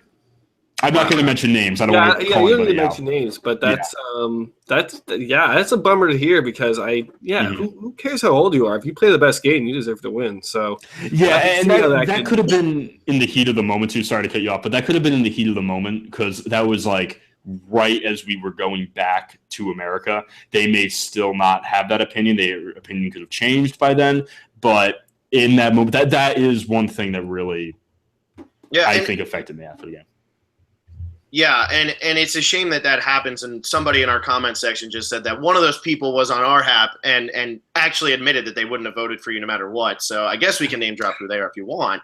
But, go ahead. I think I know who you're talking about, yeah. David. Yeah. David said he wouldn't vote for you, which kind of surprises me because with as big of a fan of the show as David is, you would think he would just be like, Will, you did it. Like, good for you. It shocked me. It absolutely shocked me. And I think again, there's a few other people too, but that really, really shocked me. And the fact that he still says that kind of shocks me too. I think he would have, thought about that a little bit after a while. Because look, I'm not saying that I played a game that deserved $1 million, but if I did, and if I made it to the end, just hypothetically speaking, I would expect that age wouldn't matter. It's kind of like, that surprises me. That really does. It surprises me even more that he would say that on our HAP now after all these months. That really does shock me. And I don't think age should matter. Like, he's not going to know what to do with $1 million. But if anything, it could maybe help you. Like, look, I'm 18. I just outwitted all of you. And, here's why, and here's why I deserve it. I think you could even swing it the other way where it helps you. So I'm pretty shocked to hear that many people would be like, kind of stay away from voting for you. Yeah. And I want to ask you then, do you think that you could have beaten anybody in the end? Is there a scenario where you would have won, and who were you looking to go to the final three with? Yeah, so I actually got a question about this from Shirley, and she was talking about Shirley from Rehab, and she was talking about what was his being mine true intention at the time. What was he planning when it came down to final six? Just as Will planned, eliminating Zeke, David, Jay in succession. So what she's talking about is after Zeke, Jay, and David were voted out, what was I planning on doing at final six? And that I think is a very good question because I was kind of open to adapting at that moment and kind of opening to swinging either way. And my ideal final three, and I said this a lot, would have been Brett and Sunday. But I was open to opportunity. I felt like at that final six, I could have beaten anybody. Again, that could have been arrogance on my part. I don't think I could have beaten Adam. I do think, however, that if I ended up with some combination of maybe Sunday and Ken, or maybe some combination of like Sunday and Ken, I think would have been my best bet. I think Sunday and Brett, I could have had a good shot. Maybe even like if Hannah was in there, maybe. I think Hannah and I would have been close. I think that would have been the closest of any of them. Adam, I would have had to have gotten out. I would not have beaten Adam. So, but in the moment, in the context of the game, I was thinking Brett and Sunday to the end. That's the final three I wanted. Yeah, and I want to ask, too, because you brought up, like, we didn't even talk about this, that you wanted to vote out the three big power players in a row, yes. And you had that bounce back and forth strategy. Was that a strategy you came into the game with? Because I've talked about that to some, like, of my friends and been like, if I played the game, like, I would try to find some similar way to do that. And then you bring it up. Was that something you went into the game with, or did it just kind of naturally happen? Yeah, I mean, I came into the game respecting players like Tony and like Rob C. and people who were those kinds of players. So I feel like subconsciously I might have been thinking, yes, that's something I want to do. But was it something that I was planning from the get-go? No, it's not something that I had a set plan. My biggest plan was to have no plan, to be adaptable, to be open to ideas, and to see how people are going to react and then formulate a strategy as the game progresses. Because I feel like if you're too rigid, kind of like Michaela with the seashell plan, that is going to cause issues because people may not agree with you on how they want to get to the end, and that's where issues start to form. You need to be adaptable, and that's kind of what I wanted. In fact, making a strategy like the pendulum strategy, where thinking 3 votes ahead, even with that, when I was strategizing with Adam about that, I told him, Adam, this isn't a set in stone thing. This is what I want to have happen the next 3 votes, but I'm open to adapting. And I told him that because I never wanted to seem rigid. I never wanted to seem like a player who I'm stuck in my ways and I have to do it this way. No, I was willing to work with people and to try to basically debate what's going to happen. Okay. So Jack and Survivor CBS fans, we already touched on those questions, but I'll give you the shot anyway. Thanks for commenting. But Emily says, who would have gotten your vote if Adam, Jay, and David made it to the final 3? Adam, Jay, and David. David. And really, over Jay? Yes, over Jay. We talked about this a lot at Ponderosa. I would not have voted for Jay in the Jay and David final 3. Wow. I like Jay as a person. I think that David played a better strategic game, and David would have absolutely gotten my vote. So now, did Jay have a chance to beat David, or if David and Jay sat next to each other, David was going to clean up? You know, it's funny. We discussed this a lot at Ponderosa, and we think it might have ended in a 5-5 tie. Wow. Yeah, we think. It really does depend on how it played out, but it might have been one of the craziest moments if that ended up happening. If anything, it probably would have been like 6-4 David. So that's probably – it would have been close. It would have been very close. That's awesome. Yeah. Wow. All right, let's see here. Marcus Strong, we already asked that question, but he does say you also sound like a younger version of Scott Pollard, so I want to throw that out to you. I do. Yeah. Scott Pollard. You know, it's funny because I didn't watch that season live. I had to binge watch it, but Scott Pollard was funny. I like the guy. Connor's #Team Alex says, why is Michelle Schubert so amazing? Seriously, though, what did you think of her? What did you think of Michelle's game during the game? Michelle did a very good job of making a lot of people trust her. She definitely had me thinking that I could trust her. I never wanted to go to the end with her, though. She was way too strategic, way too good at puzzles. My plan with her was to, before she was voted out, to kind of go around maybe like final 6, final 7 with her. I did not want her getting close to the end with those challenges with puzzles at the end. I did not think that would have been good for my game. And just like a quick aside, that Michelle getting Hannah to vote Mari in that first episode, that was completely Michelle just balling out pretty much? Yeah, that credit goes to Michelle. Absolutely. I think Michelle did a very good job with that move. I think that was her biggest move in the game. And I think that really set the course for the Millennial Beach. I feel like after that point, after the tribe swap and then eventually the merge, I don't think Michelle was really ever able to regain control of the game in the way that she had on Vanilla. But I can tell you that if the game was simply in the context of the 10 millennials and you got rid of the other tribe, Michelle very easily could have won the game. She was playing a very strong, very complicated game early on. Cool. Jack Linehan asks, do you think you inspired more 18-year-olds to apply, and do you get perceived as older due to your deep voice? Yeah, I feel like my voice is the thing that makes me seem the oldest. I think the haircut, too, makes me seem a little bit older. With the long, baggy hair, I look like a high school student. But yeah, the deep voice definitely helps me to be perceived as older. What was the first part of the question? He just wants to know if you think that you inspired more 18-year-olds to apply. Oh, yeah. I've gotten a lot of contact from 18-year-olds and like younger people who really have talked about that, who've talked about how I want to apply now. What did you say in your videos? What can I do in my videos to try to get on the show? And it's something that I always try to help those people out as much as I possibly can, because I want to see an 18-year-old do it. I mentioned this earlier. I want to see somebody do it. So if you're young and if you're watching this podcast, do it. Like, go out, apply, try to be on the show.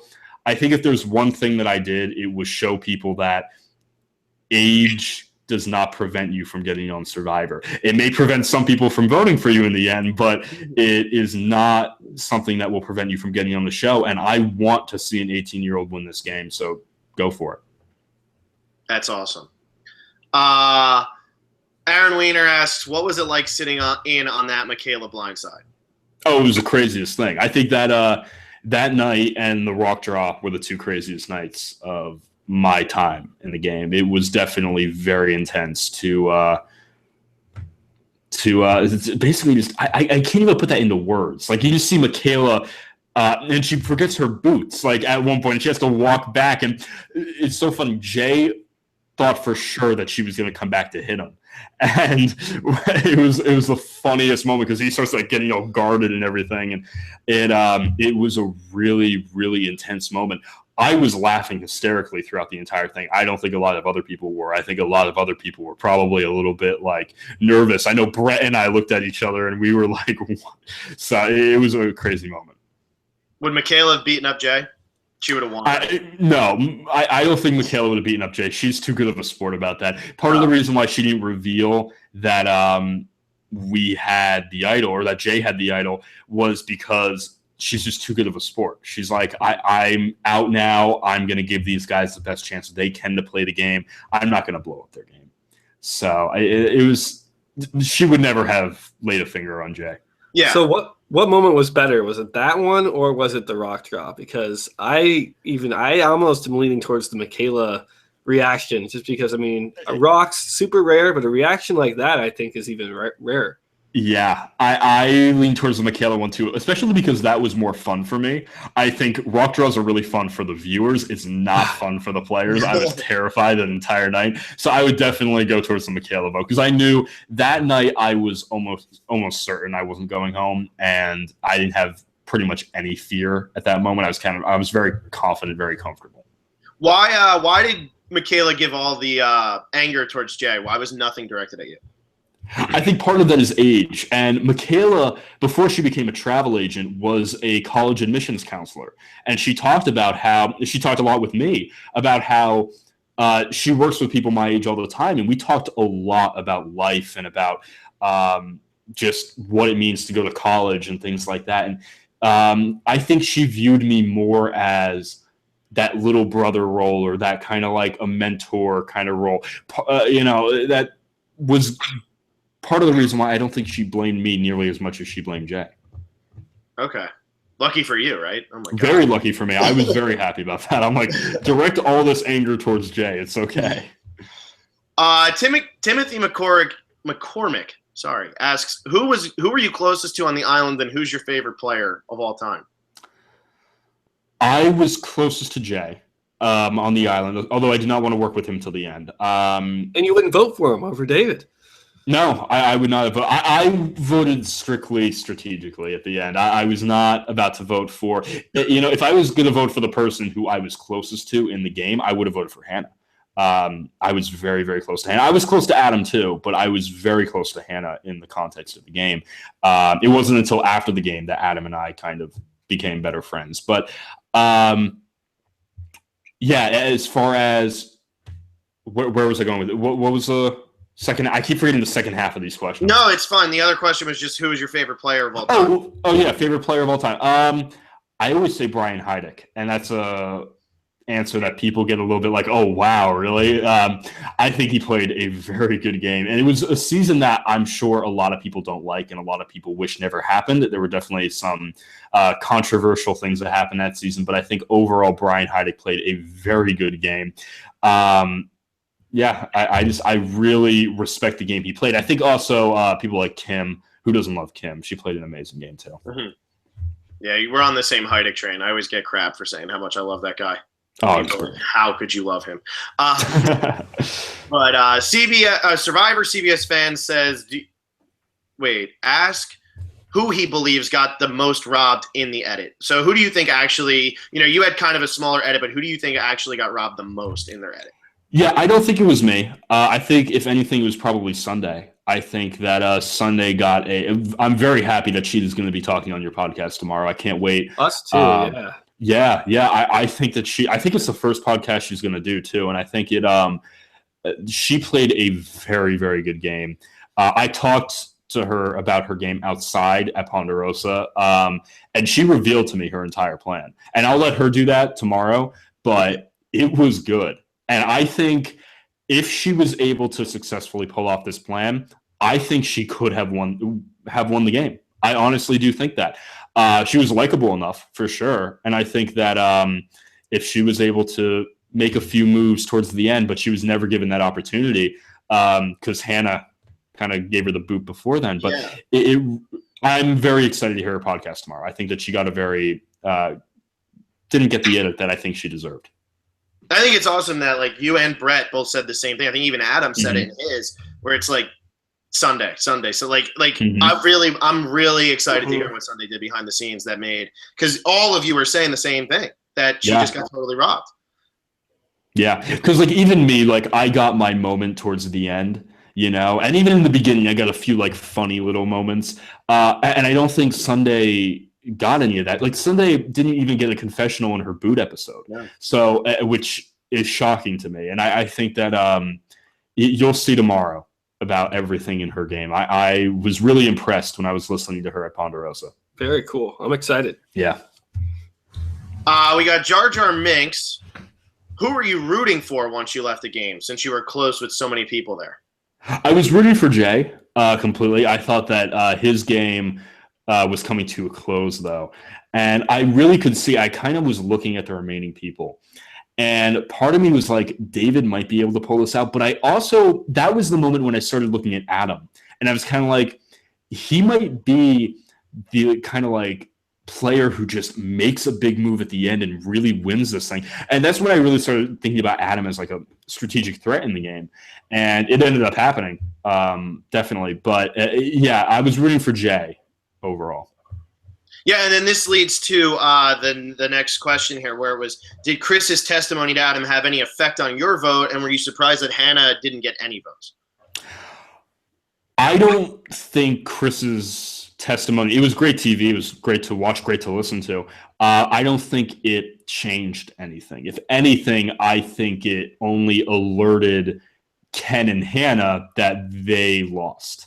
I don't think that Chris really changed anybody's opinion. I don't think when people give a big speech like that it's going to change people's opinions. I think Spencer did it in Cagayan. It's not going to shift anybody's opinion. It might, maybe 1 or 2 votes, but I don't think it did anything. It definitely didn't change my vote. I thought it was very he articulated himself very well, and I think that he did a very good job of explaining why Adam deserved to win. But it was information that I already had, and it was stuff that it didn't change me one way or the other. So how much at Ponderosa are you guys talking about who you're going to vote for? Like, did you know going into that who other people were going to vote for? Or does production try to tell you, hey, kind of keep that to yourself? I'm just curious how that kind of shakes out. We talked a lot about that kind of stuff. And it's something that I'm sure production doesn't like. It's something that it's I know that some people think it's a flaw in the game. I think it's a part of the game. I think it's so funny because out of everyone who was at Ponderosa, Taylor came up to me and said this to me. He pulled me aside and he's like the first day I got voted out, he pulls me aside and he's like, Will, people are still playing this game. This game is still going on right now, and everybody is going to be trying to manipulate each other in order to get the person that they want to win the million. So it is still going on. Like, you're still in game mode when you're at Ponderosa. Yeah, it's a little bit of relaxation, but especially when you have a cast of people who are so close and there's not much drama going on, we really do talk a lot about game and life too, but a lot about the game. That's cool. What was the overall experience of Ponderosa like? Because this is something they always show, like those clips and everything, and we talked to Brett about it a little bit. But what did you feel with Ponderosa? You were there a little bit longer. I feel that the age difference was very apparent there. I think you got a lot of people who were partying and drinking and everything. And myself, we had a TV. We had like a giant, like 60-inch TV. And then we had like a few consoles set up and some movies. So I would mostly just go in and like watch movies or play video games. So I never play video games, but I would do that at Ponderosa because I'm kind of like, this is so weird to be holding an Xbox controller again. What is this? So that was a lot of what I was doing because the age difference was definitely apparent there when you have this giant gap. But I did get to talk to people a lot, and I really did get to find out what people's lives are like outside the game. And I got a lot of people's backstories, and it really was something special to find out the real lives of these people back at home, like Chris and Jessica both being lawyers, Chris being defense and Jessica being a prosecutor. Like, that's really interesting. So I thought that was a really cool dynamic. And yeah, it's really cool to like hear about that. I got to hear a little bit about Chris's past cases, like experiences and stuff as a lawyer. So that was all pretty cool. And I have to ask now, why the hell did they play a trick on you, and what was the point? I don't know. I feel like other seasons try to do this too, where they try to like play these like tricks and like I don't understand exactly what the point is. I thought it was funny. I thought it was very funny, especially when I was in on the joke. It was very hard for me to participate, again, because of my age. How am I going to lie? Everybody knows I'm in high school. So what kind of fake job can I have? And you're Benjamin Button. What was that? You're Benjamin Button. That could be yeah. But I don't know. It was. Did you come up with anything to lie about? I can't even remember. I think we said something about how like I'm rich and I'm actually like in med school or something like that, or something dumb. But no, it was all, I don't know. It wasn't something that really caught on. I think for the other people, Michelle, I think, said that she was a stripper to a few people or something. So I think that was funny because missionary recruiter or stripper, like that was a really funny dynamic. Mm-hmm. Yeah. Well, that's cool. Let's see here. John Novakovic wants to know how you prepared physically for Survivor. Did you bulk up, starve yourself, carb load, etc.? What was it? Yeah, so first thing, I took swimming lessons because I did not know how to swim very well. I needed to be a little bit better in the water. In addition to that, I did eat a lot of carbs. I ate a lot of food. I was eating 4 meals a day. I was trying to bulk up as much as I could, but I was still working out. I was still going to the gym. I wanted to have this layer of fat on me so that it would be able to because I knew I wouldn't be eating, but I also wanted to be in shape. So it was kind of this weird dynamic of trying to balance it all out. And I think I ended up doing a decent job of it. Is it kind of like oh, go ahead, Will. Does production give you any tips for that? Or is that like, all right, you're going to be on Survivor or you're in the process and you kind of have to do that all on your own? Or do they help you and kind of guide you what's like the kind of what you should do? Not really. I mean, I'm sure that they might have said a little snippet here or there, but it wasn't something like, here's a guide and here's what you should be doing. Okay. It was not very they didn't really give us much information until we got there. And then like it was about a week that we were at this resort before we started playing the game. And they would have like meetings with us and stuff where we would have to talk about the process and things like that. And they gave us like survival guides to look over before the game. And they said, oh, there's going to be one of them on camp and everything like that. So it was something just to make sure, like, you know, you don't eat something that is poisonous or something, you know what's safe or not to eat. But that's really when that started up. It wasn't, yeah. Yeah, and did you base like what you did before the game off anybody? Because I know Penner before Philippines said that this time I'm putting on a bunch of weight so I can get down to my fighting weight by day 39. That was his big thing. Like, did you base it on anybody, or were you just kind of like, I'm gonna hope this works? I heard Spencer Bledsoe would eat like peanut butter like every night before bed, and I heard other survivors like Penner talking about like trying to get as big as possible. So yeah, I definitely based it. It wasn't one survivor in particular, but it was definitely the overall idea of trying to get your weight up. Because I know some people try to practice starvation. The thing is that you can never practice that. That's something that you can't adapt to starvation. It's something that your body kind of like goes into shock regardless, you know? So it's better to just get your weight up as much as possible, and then you're going to experience shock one way or another. Yeah.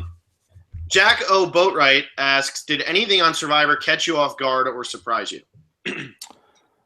I think probably the way how it like works really well, and it kind of all works together.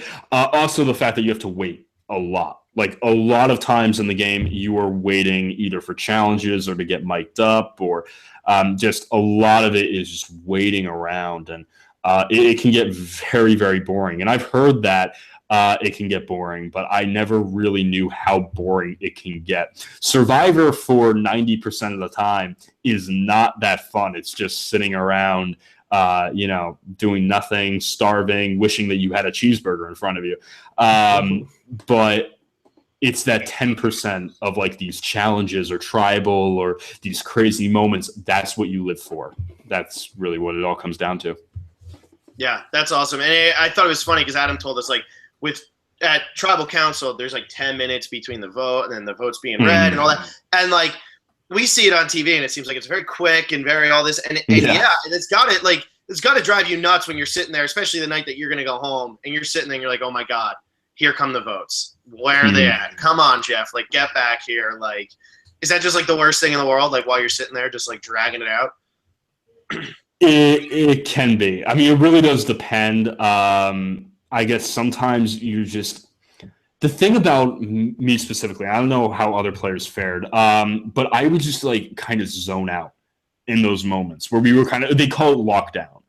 And in lockdown, we weren't allowed to talk to anybody. We would kind of just have to quiet down whether we were separate or together.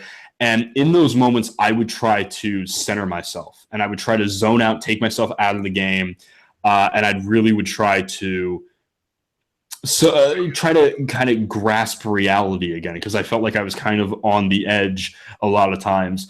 So it really, if anything, sometimes these little breaks helped me more than they hurt me. But yeah, I could see why for some people it would be just like, let's get this over with.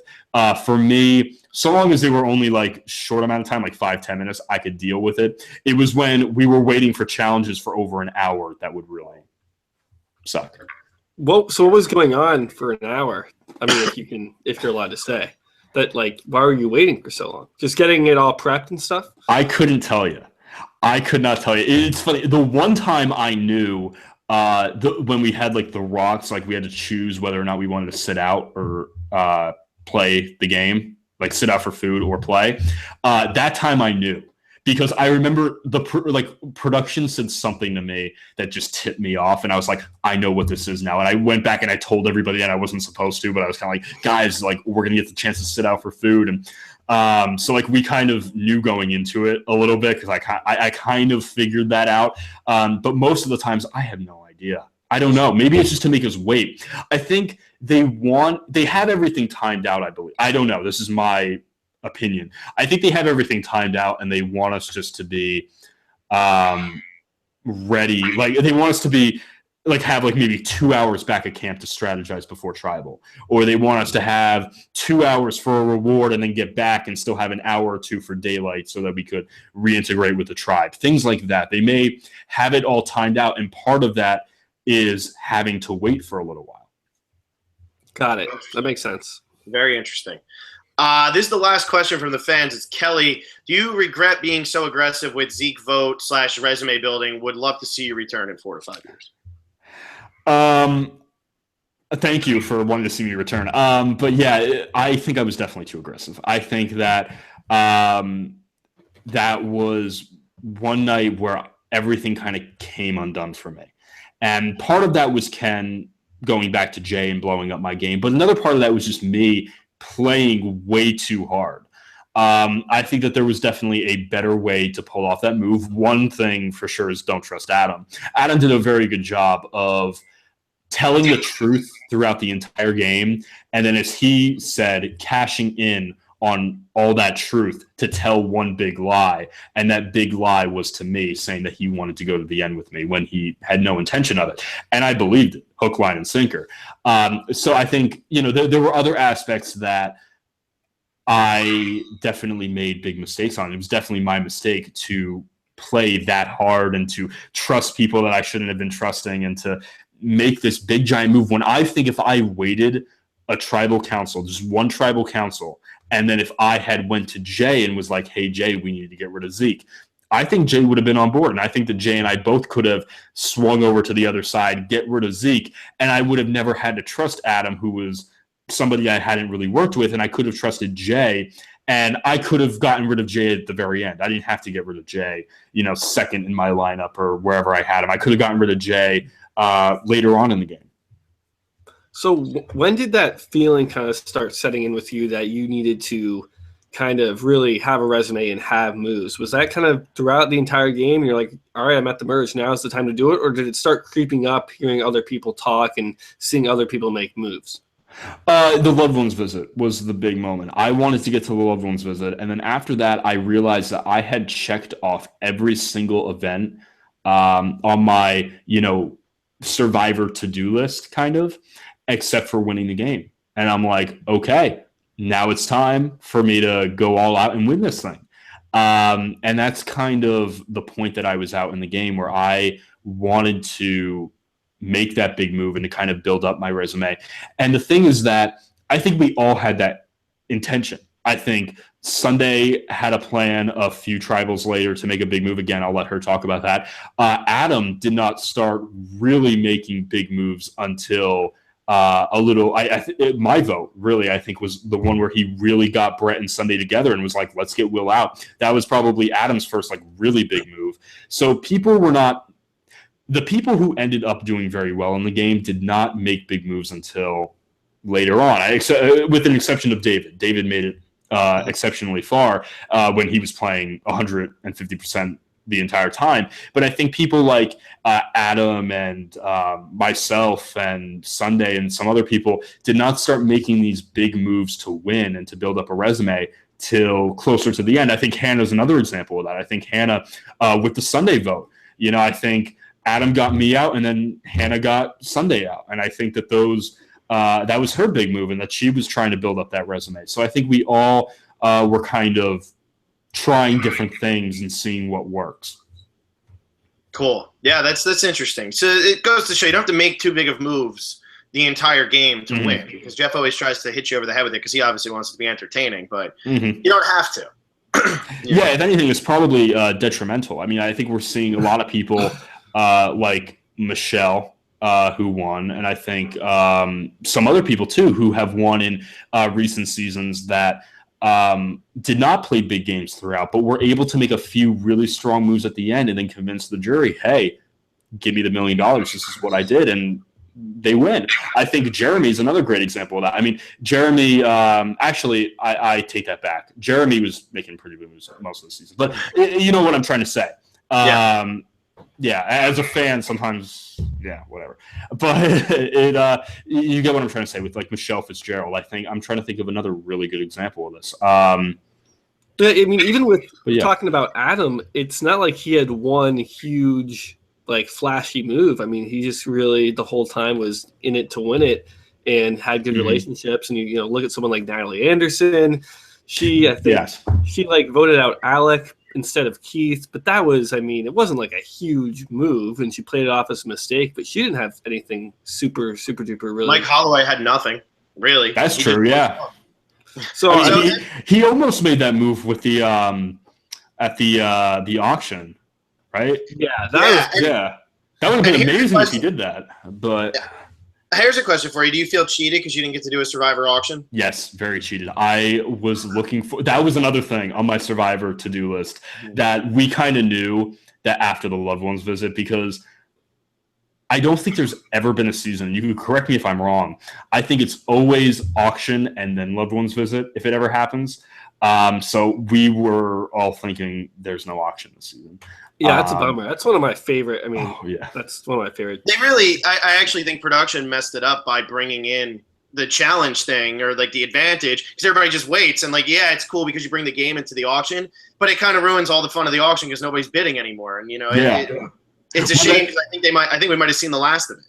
No, well, that's the thing is that I think they should bring back the auction, but I think they should have no advantages or like anything like that, or no like clues to the idol. Just bring it back an all food auction, and I think that's great. I think that brings great TV, great character development. That's what I would do. Maybe they are thinking about doing that. Maybe they're just giving it a little bit of time, and then they'll bring it back. You know, I hope. Hopefully. Yeah. And speaking, I guess this is. An auction isn't really a challenge, but we have not even talked about your immunity win at the merge.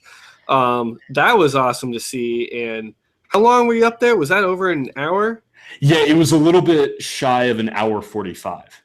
Oh my gosh. So it was between an hour 30, hour 45. I think somewhere in between that. Is there any way you were going to lose that challenge? How long could you have gone for?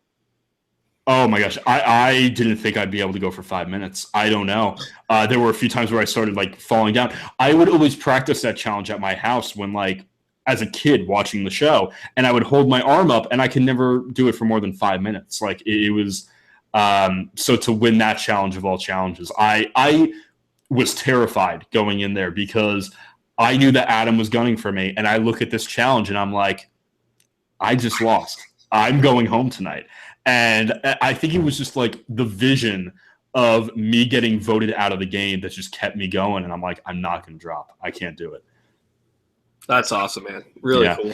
And the reason, this is something interesting to talk about. The reason why Jessica stayed up as long as she did is because she thought that she was going home. And she might have talked about this a little bit on her podcast with you guys. But she really was convinced that she was going home because there was a lot of drama, as you guys saw in the Gen X tribe, and she still thought that some of the Gen Xers were gunning for her. So because of the Paul vote. So that was an interesting thing. That's why both of us were like, we have to win this, because we both thought we were on the chopping block. That's interesting. No, she didn't really talk about that, so that's cool to know. Well, that's it for Twitter and everything like that. I don't know if there's anything else you want to address. I mean, we're almost at 2 hours, so I don't know what you want to address or what's going on, but. Yeah. I think for the most part, I'm looking through the questions that I got on from my last podcast with Jordan on RHAP and like a few on Reddit. But yeah, no, it's looking like we went over everything. So I don't know what else there is to address. I mean, I can reiterate the point that if you are young, apply for the show. And I can say this a million times over.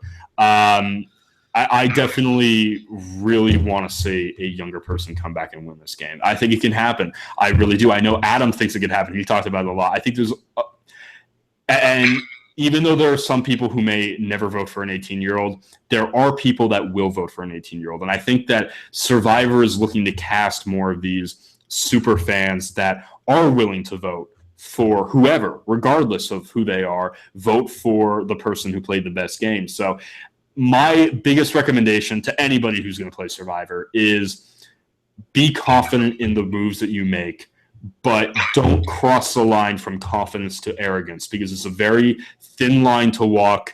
And regardless of how old you are, it can become tricky at times. So that would be my two pieces of advice leaving the game. Well, awesome. Those are two good things to hear. It's been great talking to you. We really got to hear nitty-gritty about the game. So, Phil, do you have any other lingering questions? No, I think that's a good way to end it. I mean, it was positive. We ended on a good. We ended on an advice section. That's always a good thing. I mean, I guess the only thing I will ask one more, and then we can let you go. But the one last thing I want to know is, since you were you said you feel like you got a fair edit and everything, but is there one thing that you really, really, really wish they would have just shown that they didn't show, that you really wish like they would have found the time? Yeah, that would be myself telling Adam at the immunity challenge to vote out Figgy. I think that the whole writing the AH in the air, that's too hard to show. I understand why that wasn't shown. It still surprises me that the whole, myself and Michaela both trying to tell Adam to get rid of Figgy at the immunity challenge, which was like a crazy scene. I'm shocked that wasn't shown. You can actually go back and you'll see if you look at myself, if you go back to that challenge, look at myself and Adam on the bench, and you can see me looking over at Adam, and you can see Adam making crazy facial expressions and things like that. And it's something that, I wish that it was shown. I think it would have been a great moment on TV. Mm-hmm. I really do. And I think it would. I'm not sure why it wasn't shown. Maybe it's because they wanted to, just give all the credit to Adam. But at the end of the day, I still think Adam deserves the credit for that move. No matter how much I or myself or Michaela tell Adam vote this way, Adam still voted that way, and that's his decision. So I think that it would have been a great scene, I think, just in general to watch, and it really would have been cool to see why he shifted his vote and how it ended up causing issues for him and I later down the line. And it really would have been an interesting dynamic to see. Yeah, I mean, they usually try to show stuff like that too. Mm-hmm. Maybe they just didn't have it covered with cameras. They didn't have a good, clear shot. That's what I'm thinking. I'm thinking that could be it. I'm not really sure though. Whatever the reason, I think that it's still a crazy moment. And the thing is that, I know that everything isn't shown. I know what happens. The other contestants know what happened. And it's crazy to be able to talk about this experience with other people. So it's cool. Yeah, and we love hearing it because we don't get to hear much of this insider stuff. You hear what you see in interviews and everything, but it's so much fun when you talk about it for 2 hours to hear all of this unique stuff. So this is great. This has been awesome. This has been a lot of fun. Yeah. And we really, really appreciate you coming out here and coming on to our show.